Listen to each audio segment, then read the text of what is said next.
Hey, so this is my last sprint session, I think of the month. I'm gonna have to see, because I'm leaving uni this week, and this is my only sprint session of the week because I was sick. But I haven't decided if I'm gonna pay for my track membership, because it's only gonna be for 2 weeks and it's quite expensive. And I'm gonna be coming back the next month, and add on the fact that I've got the SAL next week, and then the week after that nationals. I'm not sure if there's any point in me paying, because I should still have everything from muscle memory, depending on how today goes. If I don't, most likely I'll just use my blocks on grass at home, just or nearer to home, just to grease the groove, make sure I have everything. But no sessions beyond today, because I was sick. And then today's Thursday, by the way, and Saturday session there won't be any, I think, because again I'm still sick and I still wanted to get something in before I left uni, which is tomorrow. So I won't have a track on Saturday, which is why I'm here feeling a bit better. So no reason better than this than to go out and do the session. So let's get into it. Today we are going to be doing about 20 meters 3 times, and then about 60 meters probably about 3 times as well. Session is really short, but the main focus is really just on making sure we still got the blocks and then going through the phases to upright. So let's get started.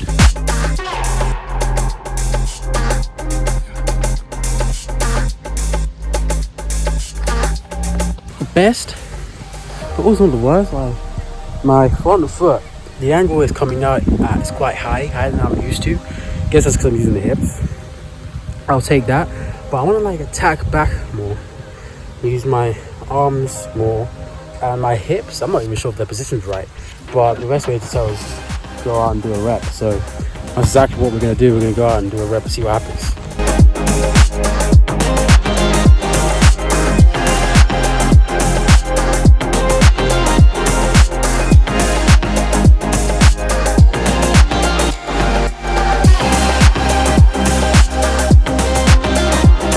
I tripped. So run it again. It wasn't that long, about 5 meters. I'm going to be extending it each time I think. The next one after this anyway will be 10, but let's try that again because I don't want to watch that.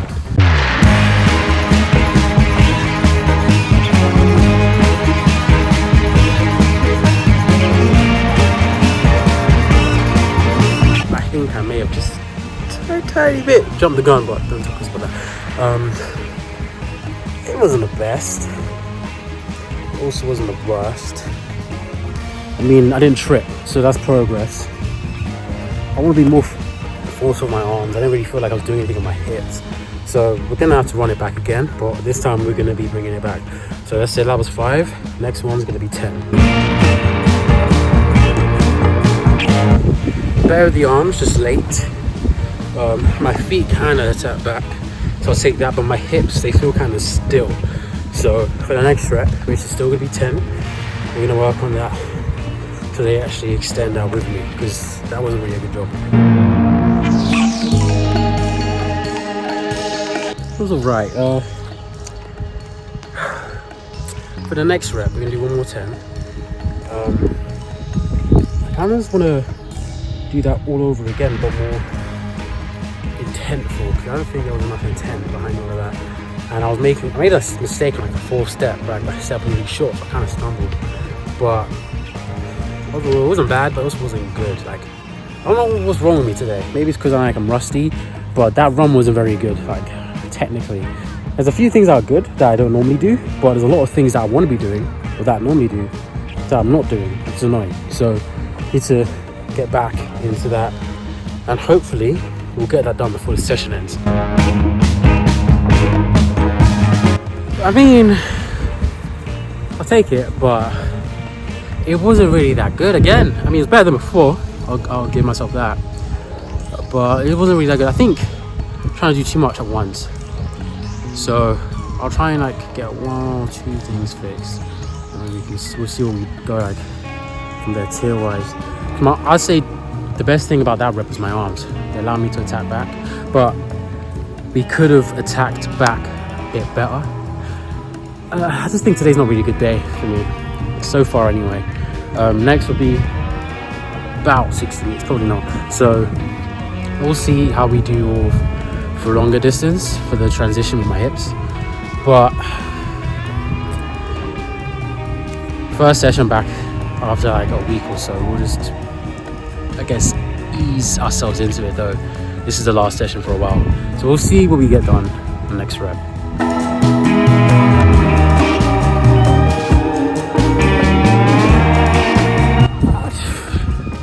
I'm running so weird. I don't even run like that normally. I don't know if that's a good or a bad thing. I don't know what to say. Like, it was very front side. There wasn't much backside, which is cool and all. Like, it's only a 60, but I want to open up. I would say I wasn't opening up, but I felt very bouncy, more than I normally did. I wasn't really doing much. I don't know. Today's a weird day because I'm not really running properly. I'm not doing the things I normally would do. Yeah, I bet if you were to be timing these, they would actually be quite fast. I don't know. Not to say like my way I normally run is slower, but I'm running funky yet fast. I don't know. Maybe this is a good thing, so I won't say too much. But I guess we'll take this. But you got 2 more ish reps, and then we're done.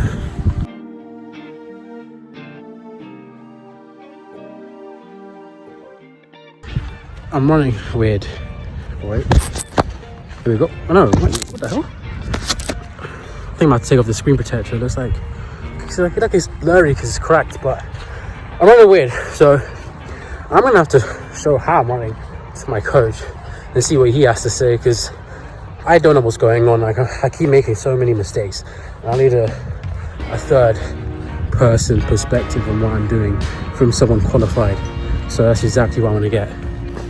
My coach said I am kicking out my legs. I just need to just bring it down and back. Well, not really gently, but without force when I'm upright. She said the rest looked fine, so I guess the rest was fine. I just don't really like it, I guess. I feel right, feel kind of rigid, but what can you do? We'll see what we can do for the next one.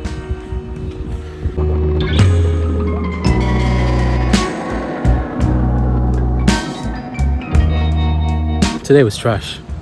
That was the last rep. Probably gonna show it to my coach before I leave. But don't know what happened today. This happens sometimes, and let's make sure it doesn't happen again next time we train or compete, because that will cost us the times that we want to run. So we need to make sure that we're more technical. We were doing a lot of things right today, but there are a lot of things we were doing wrong. And if you want to run the times we're trying to chase, which at the moment is just 10:9 like on the dot, then we cannot have these mistakes unless the things we're doing right that we were doing wrong before are enough to make up for them till we get those times. But yeah, that's the session. We might still train on Saturday, I'm not sure, because I've probably got to unpack all my stuff, so it might not even happen, but we'll see. You'll see by the end of the video, but let's make sure that today doesn't happen again. Yes, as you guys can see, the video did not end. I am at UA Next. So there's no audio because I forgot what song it is. It's so old, like 2010s. One of those hot 2010 songs is playing. Surely like a melody in my ear. Oh, got me singing bad. No. Okay, that's irrelevant, but probably copyright, so I can't play it. So I'm just gonna say what I was saying here. So I'm 20. I turned 21 on the 1st of August, and the cutoff age to go to UA is 21. So once I turn 21, I can no longer compete. And this is the last season because there's about 70 days left. So once the season's done, I cannot participate in UA. This is the last one. Here you can see me showing the leaderboard. What I point out is the fact that the top 10 is the weakest I've seen it in a long time. The 10th person was 73. The top person is 84, 85. My last score, not my highest score, was 76. So as long as I go out and replicate that today or better, I am easily in the top 10. And I probably won't have to worry for a decent amount of time about getting knocked down, because the higher up I can be, the harder it is to knock me down. Top 10 allows me to go to Amsterdam for the final round of testing. But if I can get to 80 points today, that would mean not only do I not need to come here again before the season ends, most likely, but it also means that I will be in for a high chance of being the person that Under Armour selects for the sponsorship for a year. If I can get that done, I will be a very happy person, because I hate doing the final test, the bike. And if I can do that test as little as possible, I'm going to be as happy as possible. So let's get straight into it.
Today's a special day because of what you're going to see at the end, so I thought I might as well let you see the whole bike and answer someone's question in the meantime, so I'm done in a while. So General KD7 or Khaled, how to stretch effectively and what's your pre-race ritual? So the most effective way according to science to stretch is 30 seconds per muscle group for like 3 sets. Treat stretching like you would gym. Sets, reps, or sets and seconds. And then my pre-race ritual is wake up, drink a lot of water, get some electrolytes in, maybe, usually though, get some electrolytes in. Body stress test, see how we're doing, are we fresh, what we're gonna have to deal with. And then warm up, keep checking myself. And then if the block starts feel good, I probably feel good and I'm probably gonna run good. It's as simple as that, nothing too complex. Don't really like it when it's hot, so I prefer to being cold. Comment is top speed training, not acceleration. So for top speed training, it's a mix of pure speed and speed endurance, because first off you want to get speed, and then to be able to run fast you need to be able to hold that speed. But I'm not going to talk about the speed endurance sessions, because if you want to do a speed endurance session, it's really just lengthening the sessions I'm about to go into in creative methods, or just a simple do a bunch of 150s or 120s or whatever. But for top speed training, it's really just flies or sprint float sprint or float sprint flow, something like that, or just working on your technique. I can't really give you anything because I would need to see how you're sprinting to give you something useful. But if you want to get a higher top end, then do a bunch of 10 meter flies, 20, 30 even meter flies. And I would say when it comes to top speed training, my personal favorite, the thing that I've got the best results from, is float sprint floats, where you do a float section, sprint section, float. Float doesn't mean you jog, it means you go at like 95 to 90% of your max effort. If you're jogging, you're doing it wrong. So play around with doing the sections in 10 to 20, maybe even 30 meter intervals. If you lengthen it out, the more it sort of becomes a speed endurance session. And if you do something like that, then you should get faster and your top end should get higher. Simple as. NII strike or knee strike or knee strike, I don't know how to say your name. How to believe in yourself. Well, believing in yourself is actually rather easy if you think of it less in how to believe in yourself, but how to know you're ready. And that comes down to your training. The more you can't do every session, it's impossible. You might get injured or sick, or life comes out sometimes. But when you've done 80% of your sessions and you can see that you're keeping up with people that you don't normally keep up with, or you're just faster, the belief just comes. Or when you've had a long period of training and your fitness is just at a level you've never experienced before, the belief just comes. You know you are good, you know you're better than whatever your PB is in whatever event you do. And you know, if not the first race, one of these races, you're going to go out there in PB. the belief just comes. It's automatic. As long as you do the right things, the belief comes. And the right things is what your coach tells you to do and the work you know you should be putting in. Anything that sits at the back of your mind and you constantly think, I should be doing this, I should be doing that, that's what will get you the belief. Because when you don't do that, you don't believe in yourself, because you know what you could be, you know what you can be, but you're slacking. Next question, and probably the final question, from Jellybeans3974. Workouts, weightlifting and sprinting. Warm-up routine, what you do on off days, cues that helped you, and your reason to continue sprinting. So let's start off backwards, because that's easier. The reason why I continue sprinting is because it's just the love of the game. I love to sprint, it's fun. I've been doing it since I was a kid.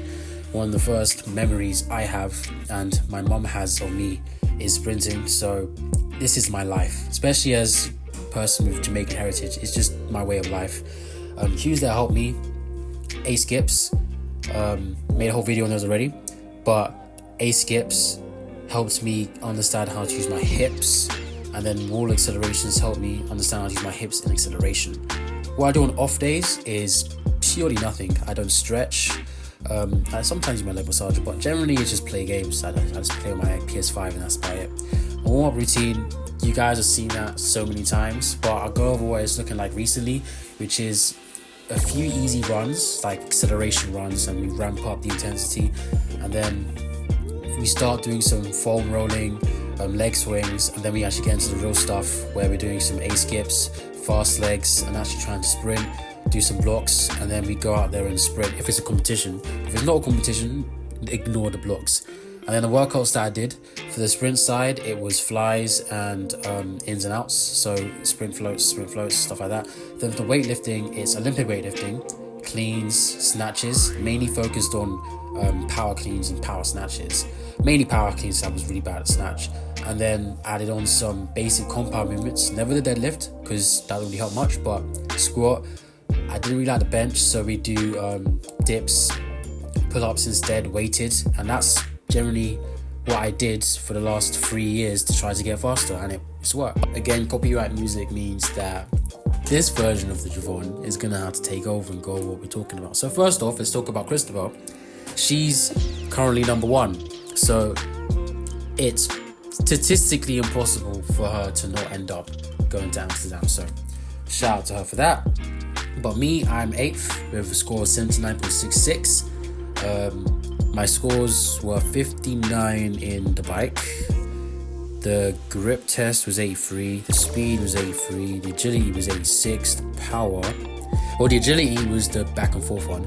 The power was 86. That was the jump test.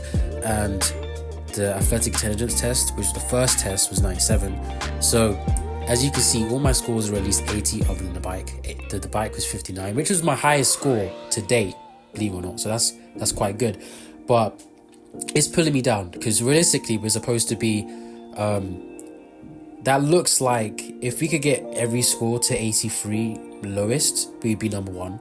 But the bike is just so hard for me to hack, so we aren't number 1. Even still, if we just keep improving for when we actually have to go to Amsterdam, say no one knocks me out, then where's the issue? I see no issue. We're 8th, not 10th. So even if someone or 2 people end up coming in that are really good, I'm still not going to get knocked down to 11th. I'm still going to be able to go to Amsterdam. So I'm still chilling. I'm really happy with that.